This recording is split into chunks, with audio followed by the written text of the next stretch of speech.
Қызылорда облысы, Жаңақорған ауданы, Жайылма ауылына келіп қалдық. Кадырбекеевтер отбасына үйдің кілтін табысталған.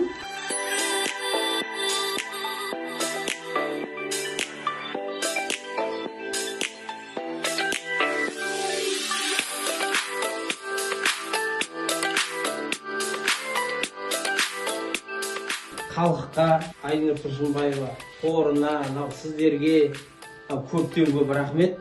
Қанша жылдан бері мына квартирада келатыр, кішкентай аядай үйде келатыр. Құдай қаласа үйлі боламыз дегеннен бастап қуанып, арқа-жарқа мәз-мейрам болып жатыр. Осындай індеттің кезінде Айнұр ханым бізді ескеріп, өз қорынан бізге осындай аз күннің ішінде кілтті тапсырып, үйлі қылып отқанымызға алғысымыз шексіз. Осындай қуаныштымыз бәріміз. Айнұр ханым, сізге Алланың нұры жаусын.